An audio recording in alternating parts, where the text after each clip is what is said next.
Going back to the presentation. Yeah, I'm an Android developer here, but in general, I'm a huge Kotlin enthusiast in my afterworks time. And here in FullContact, I'm also a Kotlin enthusiast, but only on our Android app. Yeah, what we are going to do today, what I'm going to try to present to you is Kotlin as a programming language. Why I think it's a good thing, and why I think you should try it, and everyone should try it. And I will start with a small story from my early career, early years, and then we will switch to some reasons why Kotlin is awesome, and then I will try to show you different applications for Kotlin, or different ways to use it in different fields. Yeah, let's start. So, have you ever encountered a null pointer exception? Like maybe raise your hands who have. Today or? Maybe today, but in general. Probably everyone who writes in Java encountered null pointer exception. Everyone who writes in JavaScript or something similar to that encountered undefined is not a function. And in C it's probably something even worse than that. And yeah, I also did encounter a lot of null pointers in my early career.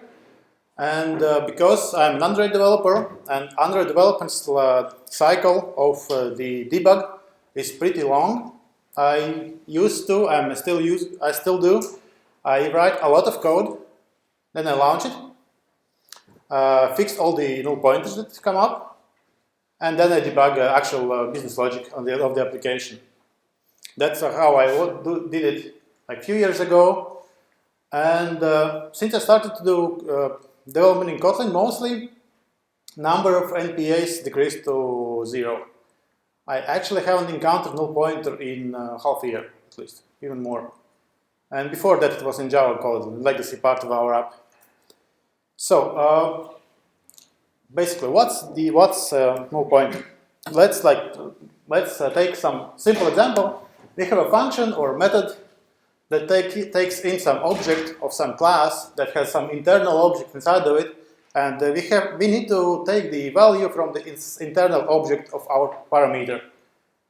And in Java, if you do like that, there is huge possibility that somewhere in between there will be null.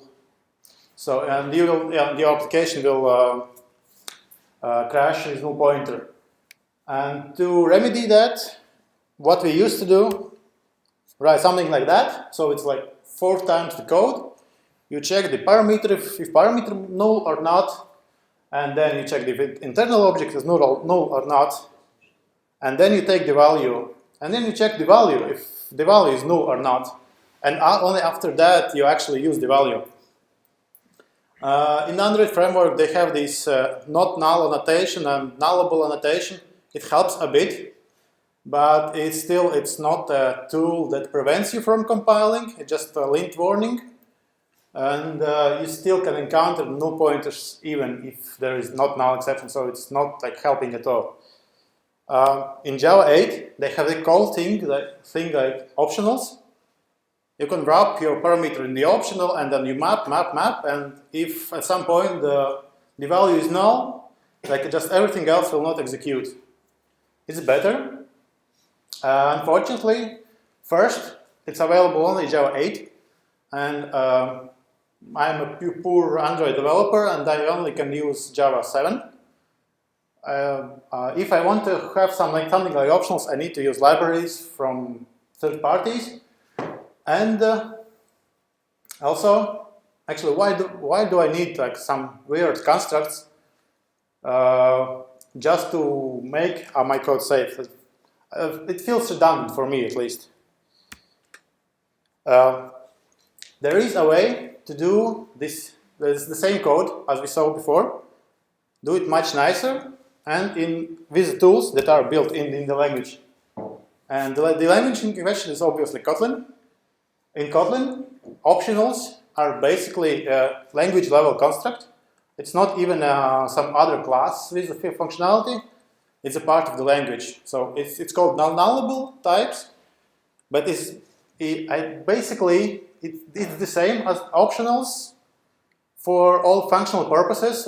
Obviously, there are technicalities, but here you can see that some class can be null. It's marked by the question mark, and after that, you make all the calls with the question mark, and if any of those values in between is null, everything else will not execute. So this is pretty nice example, and it could be reduced even more, but for the sake of clarity, it's like maps one-to-one to the optional one, but without unnecessary constructs or libraries or anything else. So that was a small teaser of Kotlin. But what's Kotlin actually? It's a programming language made by JetBrains. And who here haven't ever heard about Kotlin before? Nice. So probably you know it's a programming language. It's open source. Actually, you can see the actual code. You can see the Kotlin enhancement and improvement project. It's called Keep, so that's where they do the new feature development. Current version is 1.2.330, which means that it actually way past the 1.0 release. It's production ready, it's super stable, and it's feature full. The website for the language is kotlinlang.org, and I somewhere here have the pages. Yeah, it looks like that. And it also has the GitHub project, whole GitHub organization, it's called Kotlin, and there are many different libraries and tools and the code for the language itself. But why Kotlin? Official reasons, the reasons that they provide on the web page, there are 4 reasons on the web page. First, the Kotlin is concise.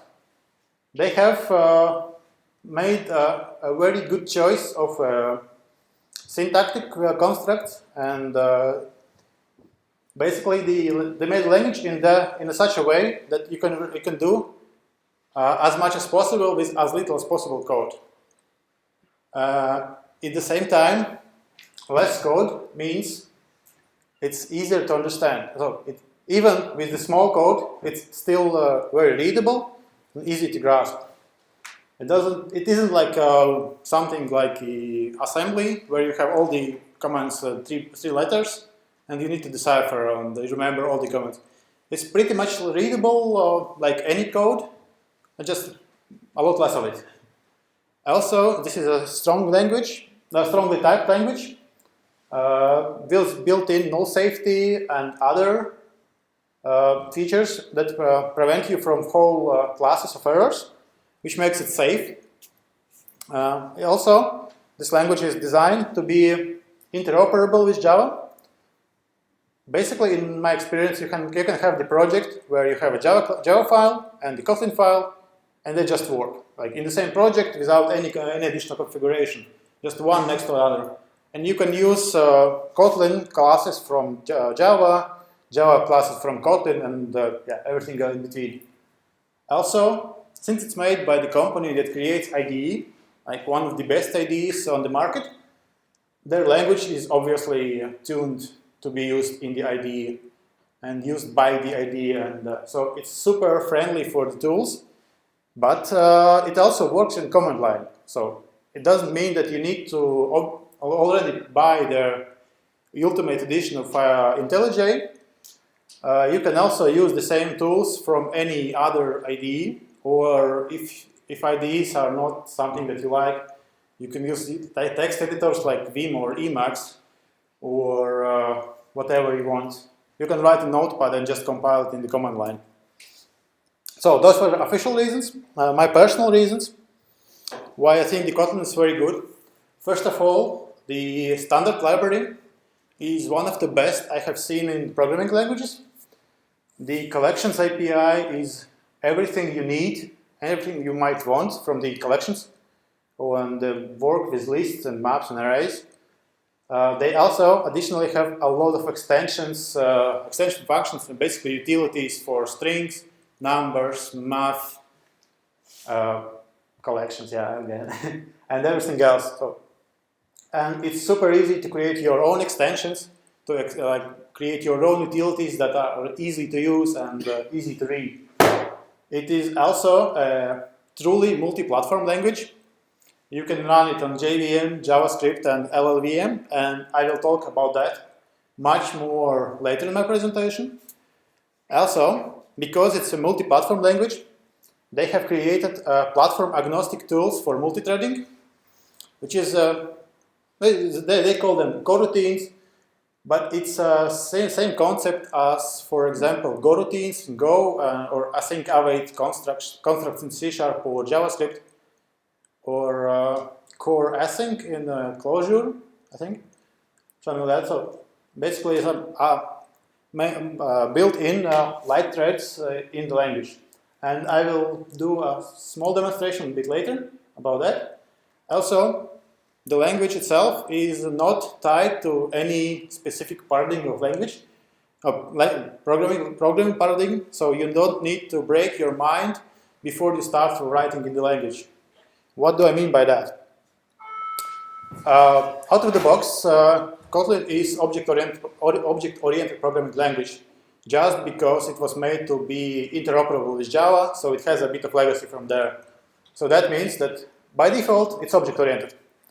But the classes actually are optional. You can run functions just on themselves, like top-level functions. That means that this language, out of nowhere, becomes also imperative for procedural language.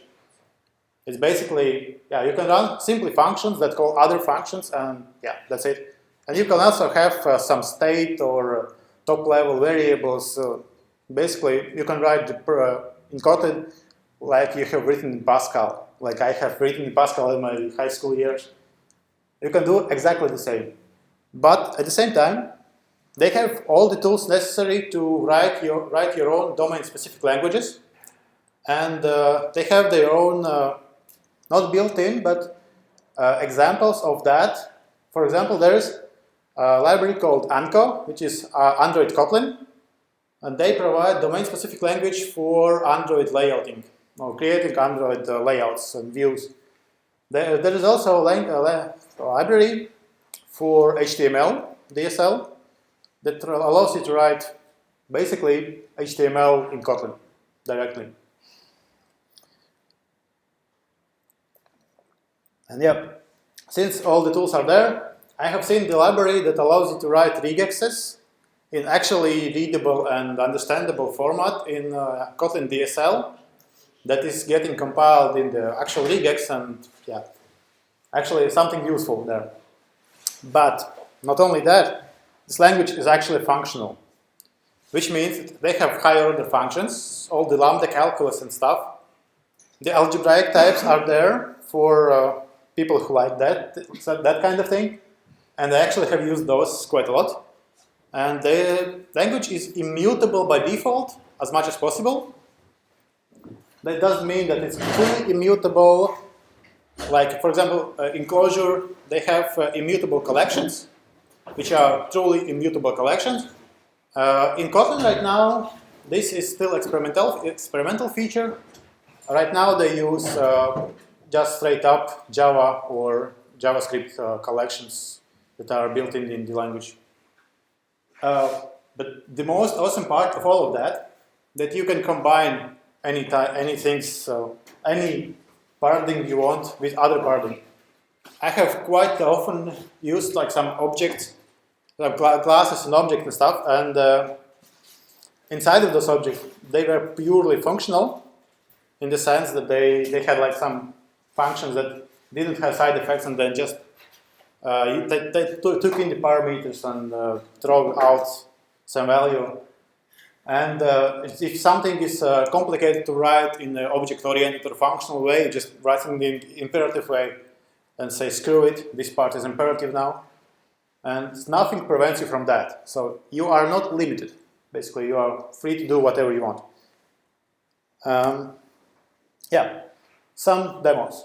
Just because I have talked a lot, let's see something also. And I'll switch to my project. So first thing, I told that Kotlin is concise. What do I mean for that? You probably have all written classes for simple data storage. And most likely those classes are immutable because it's a good practice. And most likely you have written getters and setters for those the values in those classes. And maybe even actually I haven't written anything, but you might actually want to do something like this.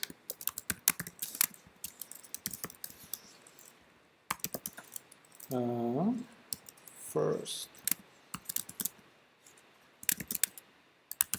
So there are some other methods that that you give you some additional functionality, but you also want to compare those values, so you need to write equals in hash code, and maybe you want to print stuff to debug and or to have logs or something. You need to toString, and this class that has 5 fields is already 83 lines long. And this is only the stuff that is generated by the IDE. And it can be replaced with some additional magic like annotations and Lombok and stuff.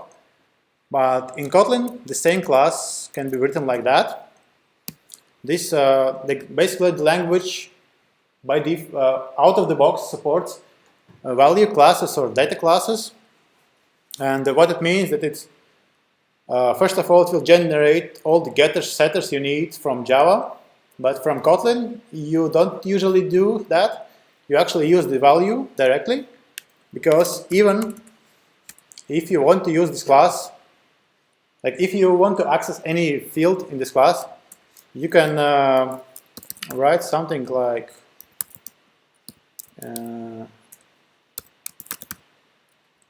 actually no, you can write something like that.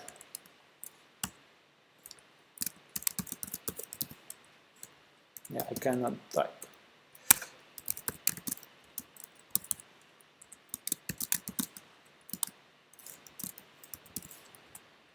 What Kotlin does, they actually have properties with getters and setters, as you might have seen in C#. Some. What it means that when you access this field, it will call the getter function and provide you the value output of the function. If you don't have this getter function, it will just return the value. So at any point in time, you can say that now val first name, which is string, actually returns your empty string, and you hide this one from the constructor, obviously. But now you don't need to change any code that uses this class, but you have actually changed the logic inside, and all the code outside of this class actually uses the property, not the function. So in Java you can do this only if you have getters for everything, which adds a lot of boilerplate. Another feature are lambdas, and I did a small, pretty not convoluted, but complicated piece of code from, I think it's 1 year's advent of code, has something similar to this. Basically, we have input of lines, which has sides of triangle divided by space, and we need to get, for example, the biggest side of each triangle, if this triangle is actually possible. By possible, I mean that the sum of each 2 sides is bigger than the third side. So, a simple math. In Java, before Stream API, we would write something like this. You have a for loop for all the inputs, and then for each input, you split it. You have some arrays in between. After that, you have for loop to parse the array. After that, you have some ifs, and inside of the ifs, you have another for loop to get the max of the value.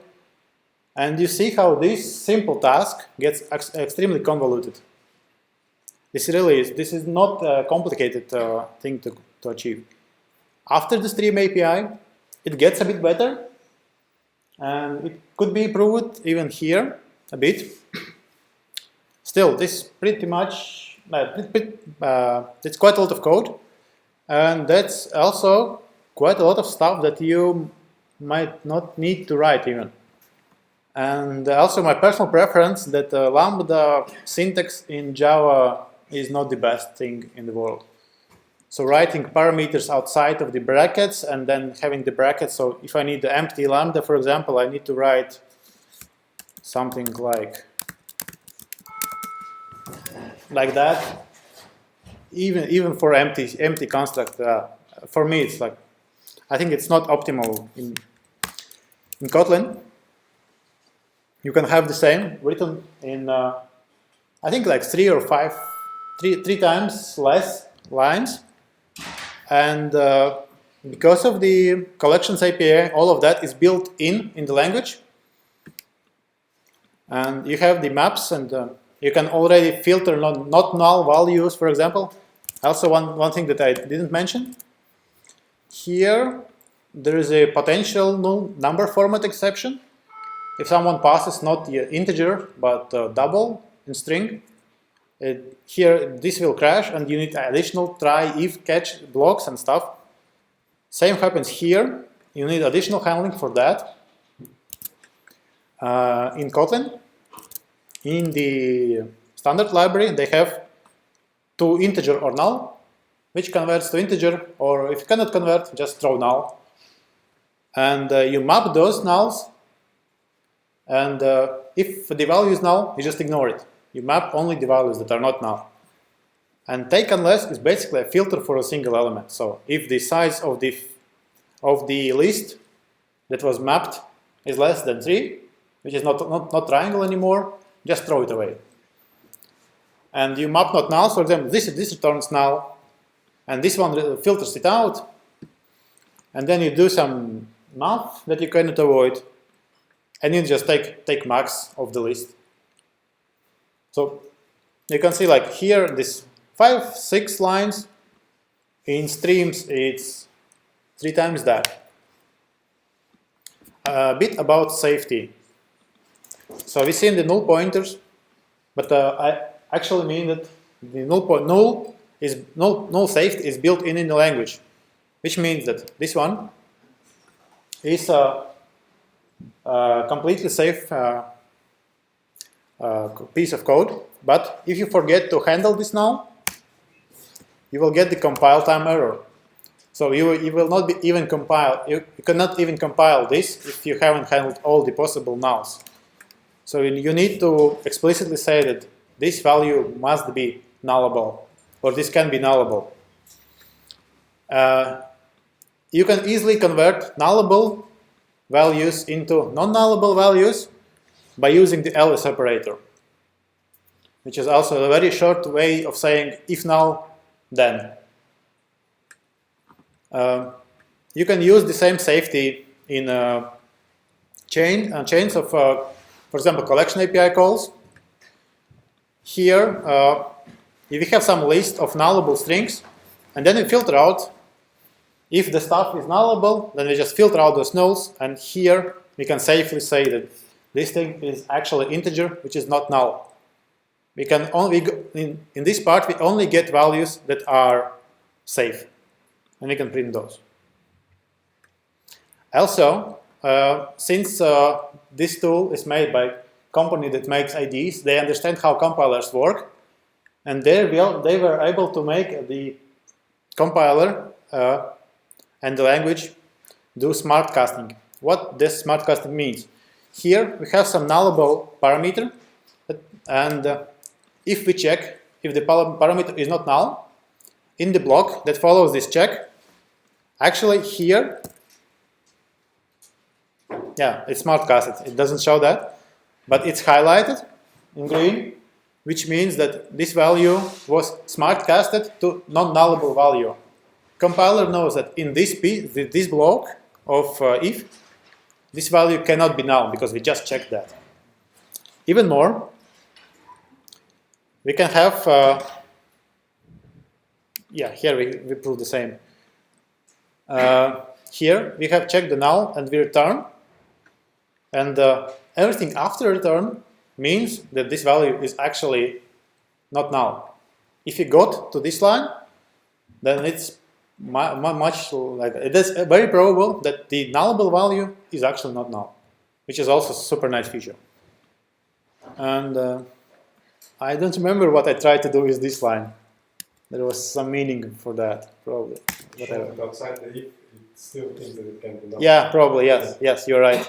So after the outside of the if, yeah, it's still nullable here. So it doesn't mark as smart custom. Another awesome thing in Kotlin that is related to pattern to safety is pattern matching, which is slightly related, but it's another whole set of cool features.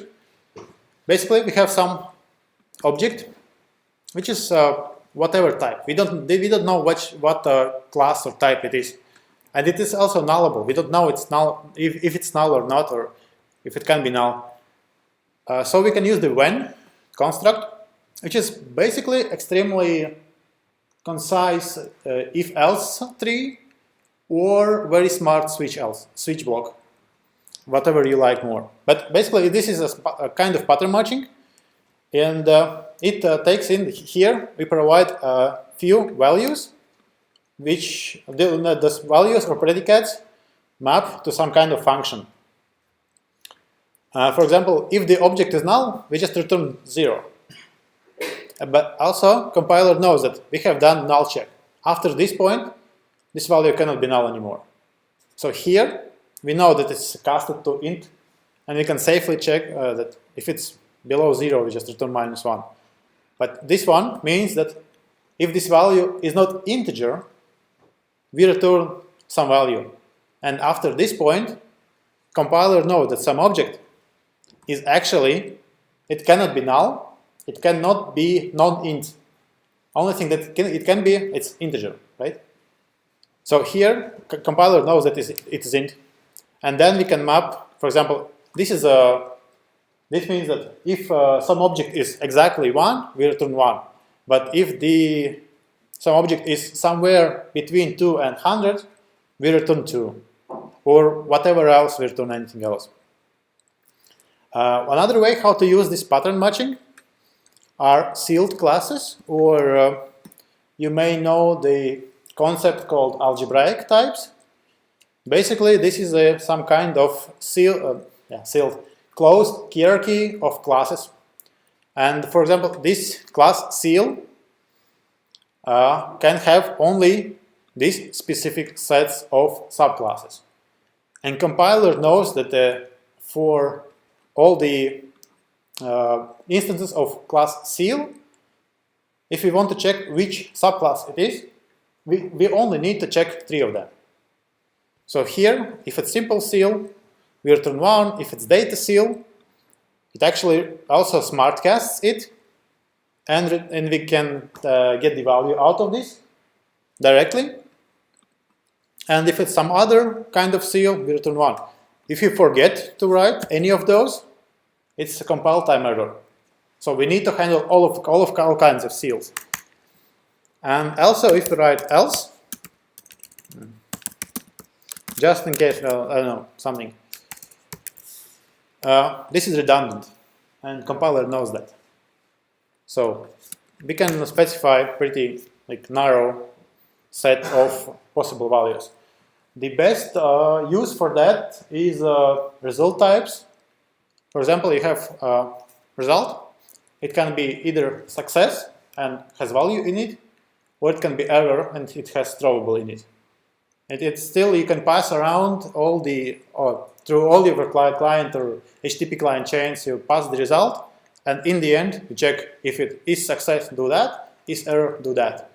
That's it. This also works with your typical enums. You have colors red, green, blue, and it does this. And if you forget some value of the enum, it's a compile time error. If you try to write anything else here, compiler knows that this thing is redundant. Again, you don't need to bother with anything else. Compiler knows that. In all the previous cases, I passed the parameter to when, but you actually don't need to do that. You can use when, and this is really just a set of if-elses which execute in the order. It's just much more concise and easier to understand.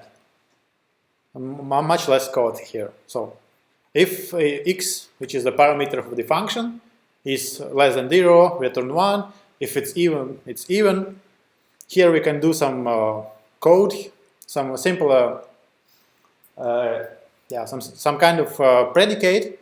One and only rule that it should be this predicate should return Boolean always. If you have open matching like that, you need to return either Boolean or all it goes through else. And I promised to show you coroutines. How does it look? And it's something very easy, where you have launch, and launch actually what launch does, it's some function that executes some jobs, and delay is what's called suspended function. This is the place where the execution of the launch block will stop and wait until the function here returns. But the main benefit of that is that when you launch this block, it's launched in its separate thread. So it is not blocking. And any of those are actually also, those aren't blocking at all. So you can launch the coroutines and they will execute pretty easy, pretty quickly. The main reason why and main benefit why this is cool, those are not threads. Those are what's called light threads or green threads or whatever. So those are executed in some kind of thread executor, and those are much lighter, and they take much less time overhead than usual threads. So you can run 100,000 coroutines at the same time. It will take like 2 seconds to execute everything. And each coroutine was delaying for 1 second.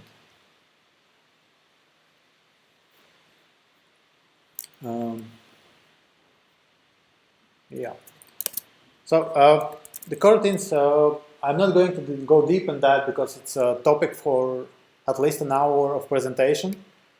And some other time maybe. I just wanted to advertise that this thing is actually quite nice feature of the language, and this can be done on any platform you need. And we'll talk about the platforms a bit later. Then we go back to the presentation. So let's assume that you are slightly convinced that the Kotlin is an interesting thing, and you want to know a bit more about that. First obvious step is to go to the playground, which is at try.kotlinlang.org, and they have online environment where you can write some code and it will be executing just like that, and you just try it online without installing anything on the web. Another way to do that is REPL. You may know what the REPL is from different languages like Python or Clojure again. In the Kotlin, what you need to do, you need to install Kotlin from either brew or npm or whatever else. Basically install a Kotlin compiler plus some tools for language, and after that you can launch Kotlin C-JVM, which is basically REPL for Kotlin. Here you can write something like list of dot, let's get max value of here. And it takes some code and they execute like just any other REPL. If you are more used to the IDEs, you can go to the IDE. I'm not sure if they have a shortcut for that, but you can like open the actions menu, type REPL, and they have REPL. It does exactly the same. Only you get actually the code completion here, which is maybe nicer. In the command enter. No? Yeah, no. So exactly the same. Okay, you have played a bit, and you wanted to learn some syntax.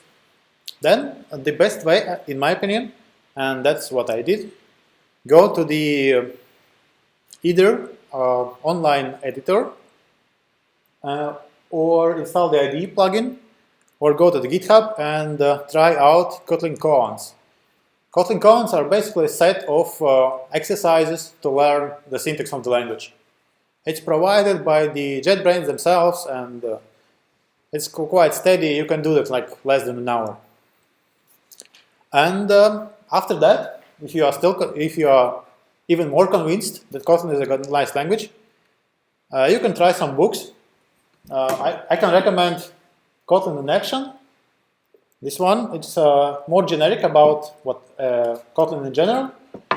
Good for novices, and we have the Kotlin for Android developers. That's specifically for Android development. There is also a book about mobile web development, and if you go to the web page, here, they have quite a few of the books about whatever the topics you might be interested in. Yeah, and just pick whatever you more like, and yeah, try that.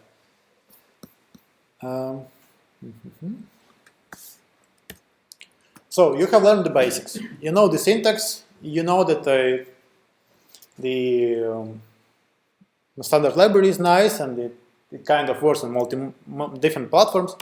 What do you do then?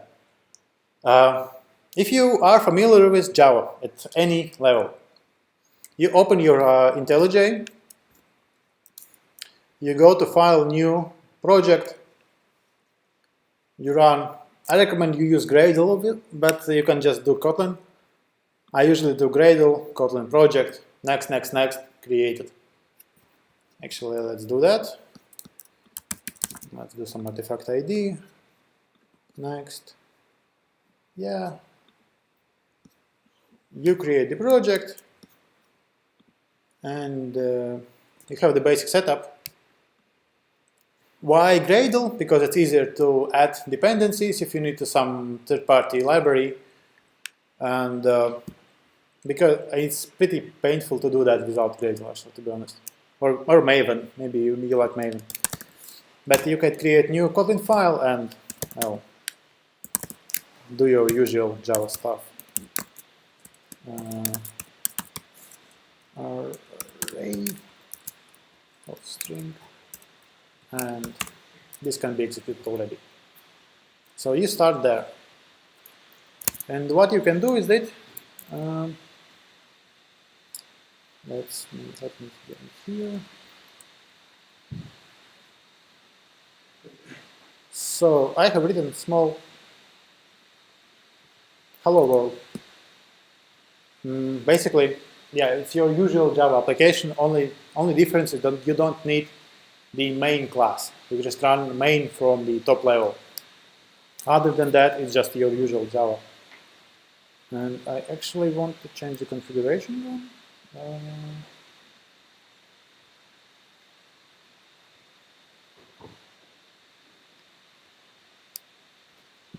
How do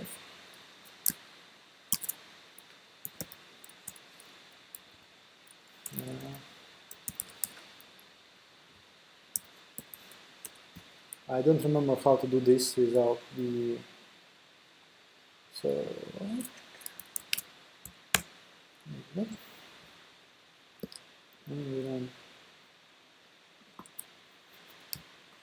Your typical Java project. And yeah, it actually takes the parameter because I changed the configuration a bit. Is it here? I did configuration. So yeah, I provide the argument here, but it can run. It can be run in command line. It's a simple jar file. Okay, command line is cool, but it's not very useful. But some utilities maybe, and that's probably it. What else? After the command line, next step that I would try to do is Android app, because I'm biased to Android development. And obviously, you download the Android Studio for any Android needs, start a new project, and here is the checkbox, include Kotlin support. That's all you need. It's you press next, next, next. You have created the project with Kotlin support, and you can write pure Kotlin there, no Java needed. Even more, you can put this checkbox here, which next to the Android things. And what Android thing is, it's an IoT platform, which is Internet of Things platform. And you can run your code on Raspberry Pis or other IoT devices. So it's also like a quick way to do Internet of Things development. Other than that, you can go to GitHub and find the project called TornadoFX. TornadoFX basically is a wrapper around Java's JavaFX library, which is used for desktop application development since Java 8, I think. It's a big step after the Swing and AVT, or whatever it's called. So it's actually a pretty nice library for desktop development. And setting it up is very straightforward. You add the dependency in your Gradle file, and that's it. After that, you create your main Kotlin class. Or actually, in Kotlin, classes are not necessary. You can write all your program in a single file. So here I have the class Hello World App, which inherits from the TornadoFX, some style sheets, some basic view, and I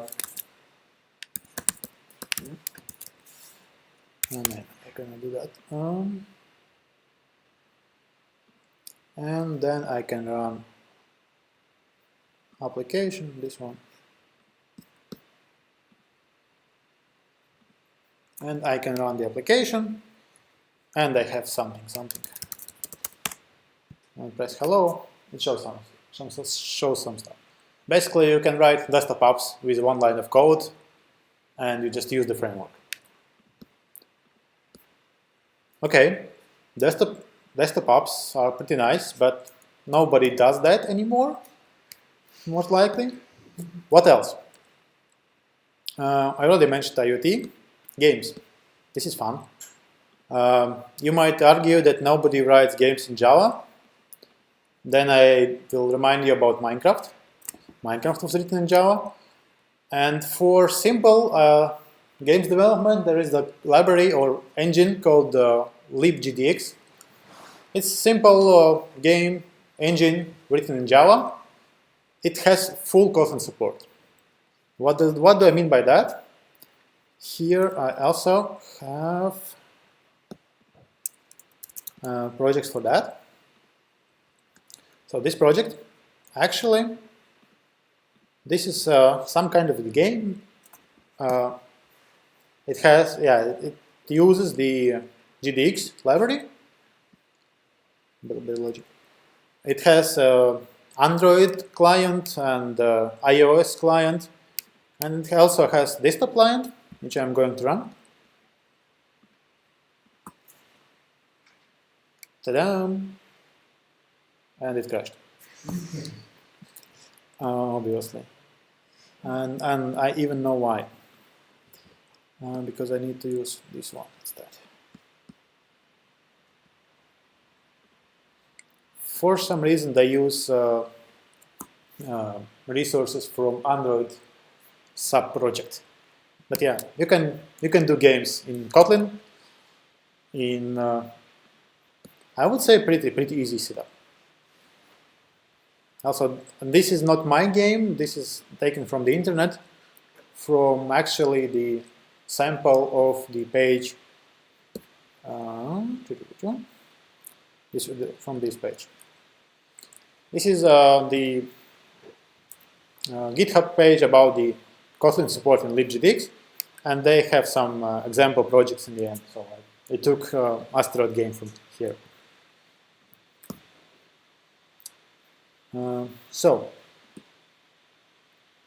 Okay, those are nice, but maybe besides the Android apps, those are not very popular use of Java, right?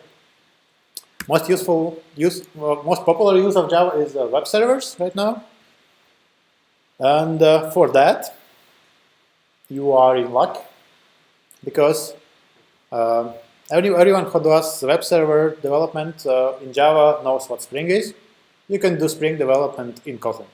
They have full support for that, and they have a Spring Boot also supports that, and there is a whole. I don't remember the page. Was it the Spring Boot itself or some quick setup for a Spring project? You can just choose Kotlin language and everything works.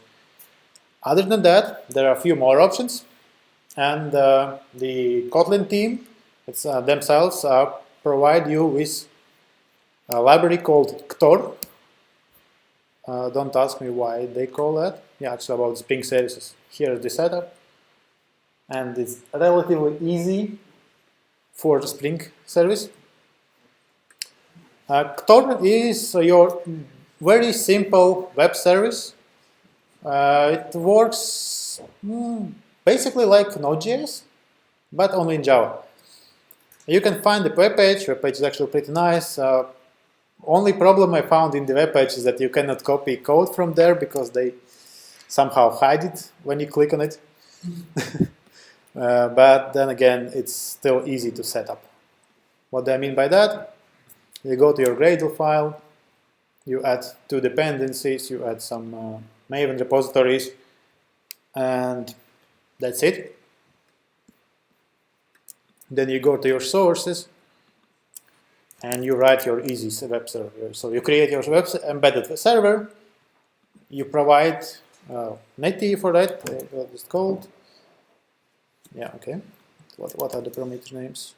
Yeah, you provide an engine factory, you provide the port, whatever, and you start routing your stuff. And let's run this. And just to prove that it works, need some web browser for that.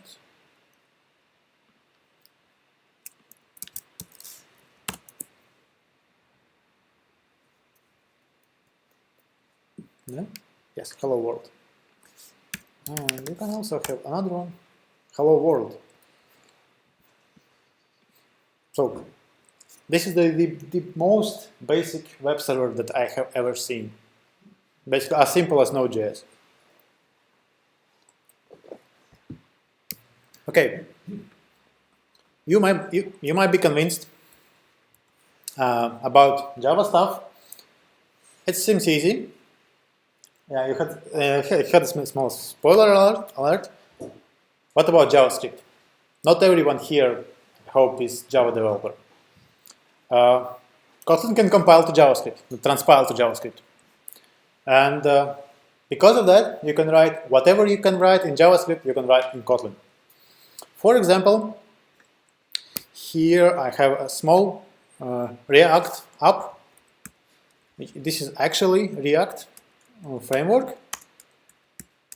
And a small disclaimer, I'm kind of despise JavaScript, so I don't know anything about this. But, well, you can have that. You can have React app written in Kotlin. This is actually official sample of that. Let's prove the point and run it. So we first kill the web server. And let's go and yeah, it runs through the npm. Well, because it's React. And it's building, and here we go. So this is a web page created by Kotlin, in Kotlin. You probably can do editing here, but yeah, I will not bother because, well, JavaScript.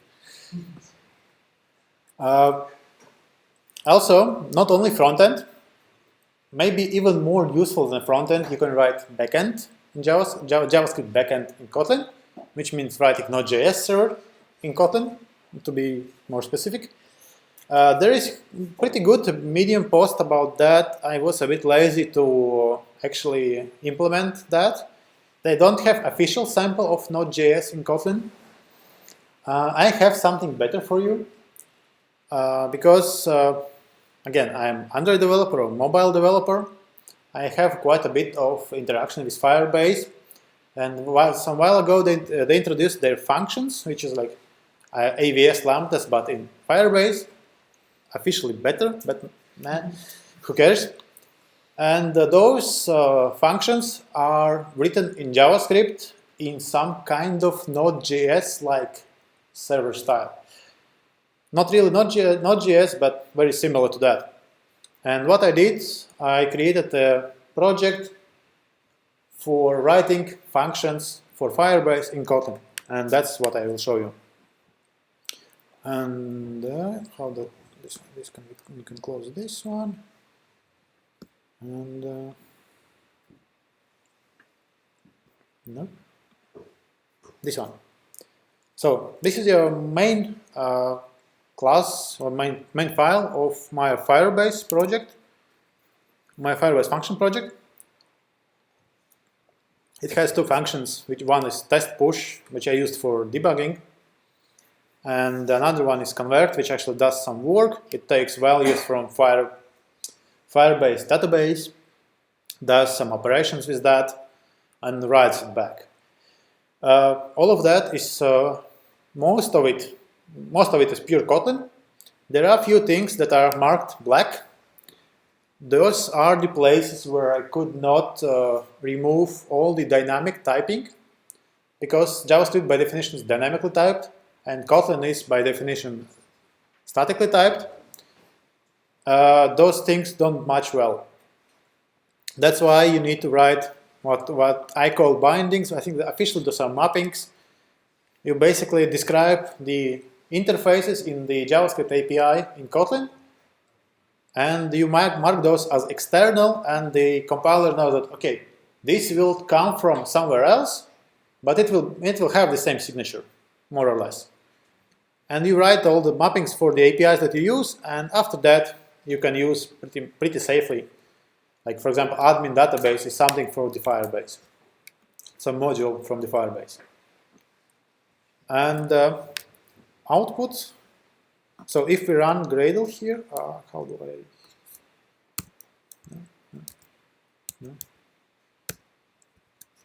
No. How do I open the? Do you know how to open the top bottom tab with the terminal?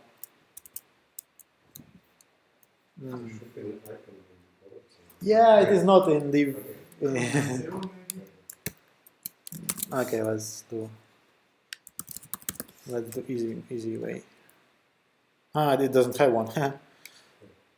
Tough luck. I lost my project.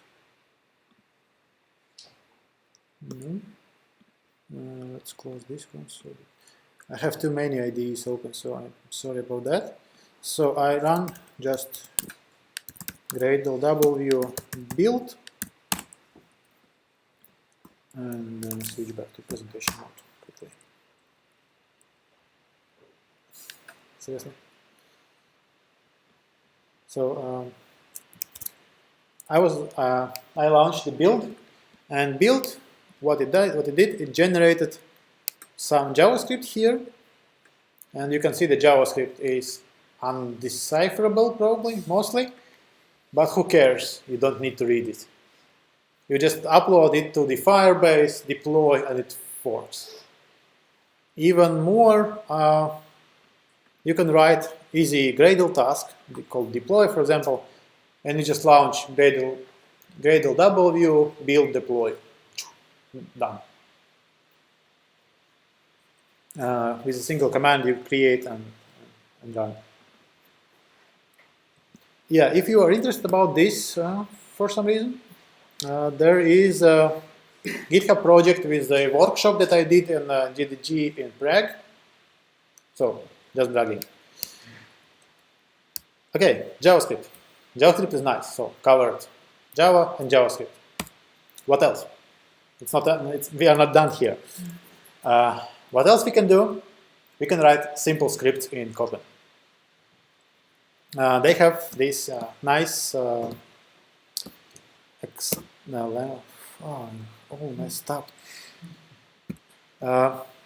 You can write some file and add extension, not KT for Kotlin, but KTS for Kotlin script.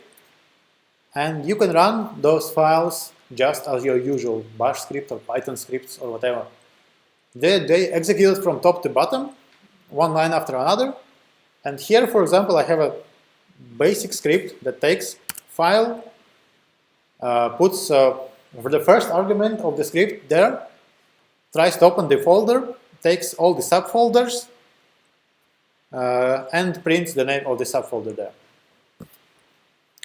So, but it can do whatever else, or anything else. Anything that Kotlin can do can be done with the script.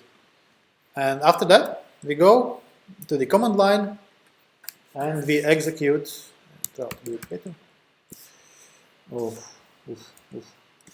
Yeah, on the bottom here. Kotlin C is Kotlin compiler minus script. It makes sure that we run Kotlin script, not try to compile it to actual binaries. Provide the file name and this is the parameter for the function. So we execute that. It executes the code in the script file, and we get the whatever is in my workspace folder, which I use for all my projects. Okay, those are scripts. I probably don't. No, I need that. I don't need this. So we have seen some scripts. Next logical step is to write useful scripts. And by useful scripts, I mean Gradle. From 4.0 or maybe even before that, Gradle has full support of Kotlin script for their DSL. What I mean by that, you can actually write your build Gradle.kts in Kotlin. It provides you with such a nice feature like full code completion, hopefully. Okay, at least they advertise code completion and compile time safety and all those nice features of Kotlin that you can get in your Gradle. Because to be honest, Groovy is meh, to say the least. Yeah.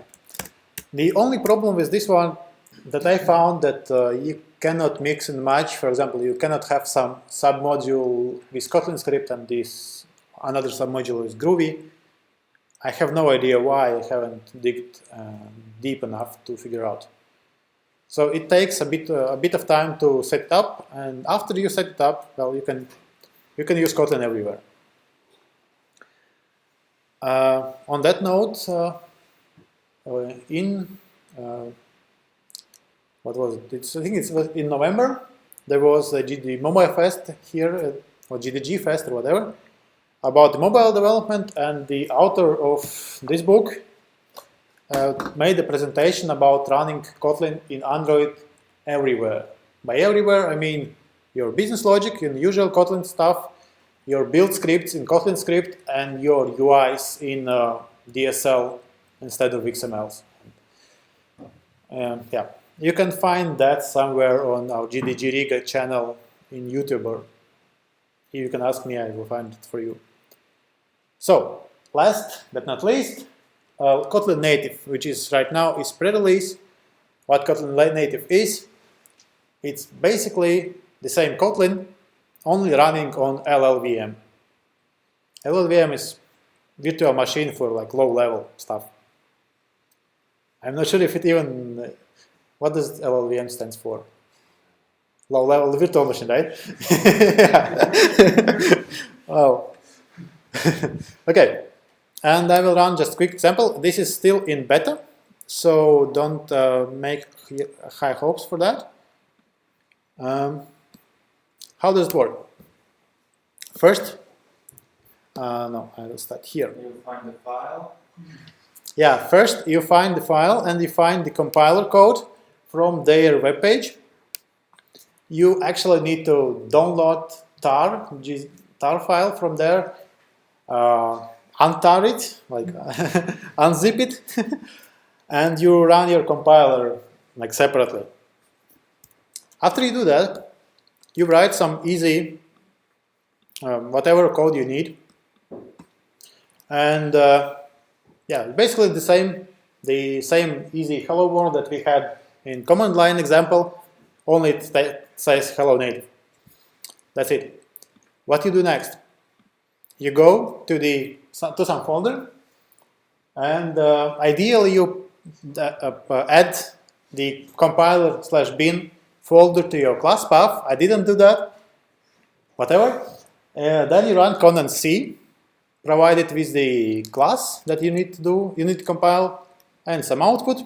You compile that. It's a quiet compilation. It doesn't show anything. After you compiled it, it have generated hello.kix. And what you do next? You run hello.kix with some word. And it executes the file. So, as easy as get the compiler and then compile your stuff. So if you are used to C, you will be used to that one. And yeah, so we have done a lot of demos, all the platforms you can cover. And next logical step would be, hey, can I use the same code on different platforms? You would not be the first one who actually came up with the question. And in 1.2, Kotlin team will going to release the multi-platform project setup. Currently, it's in development, but you already can try to do that. What does it mean? You can create the projects that are running on all the mentioned previously platforms. They are sharing quite a bit chunk of code. And the main concept here you need to grasp is the expect equal keywords. Basically, you make the common, some common project, module, and you mark all the interfaces there are as expect. And your client codes that are specific for each platform use that code. And you also provide implementation for the common for common interfaces on each platform specifically, and those you mark with actual. So on each platform, it will know that it needs to expect this one. In this platform, it gets this actual code. There are a few links for how to implement that, and this GitHub link.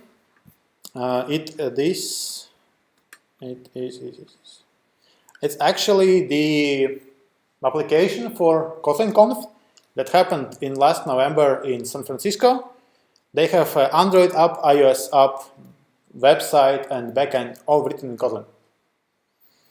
And on this note, also this October, Kotlin Conf is happening in Amsterdam.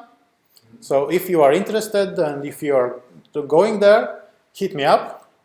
I'm also going there, and I know a bit about Amsterdam, so I have lived there. But yeah, about the multi-platform, there is an example, and this is the architecture of your usual multi-platform application. Here on top, you have the most common classes or interfaces that you can imagine that are used everywhere. This common native, common JS, and common JVM is implementation of those classes and interfaces for each platform. This one is command client, which is used by the clients, and backend uses command directly.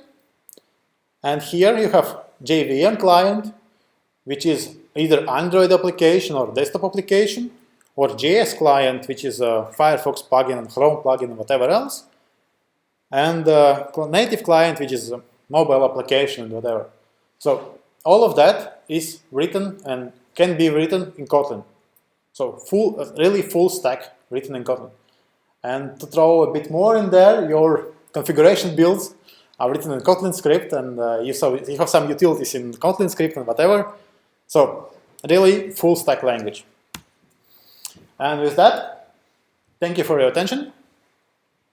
Do you have any questions, maybe? Hopefully. Yes, please. I have more like your opinion question. I'm learning Kotlin right now. So you promoted this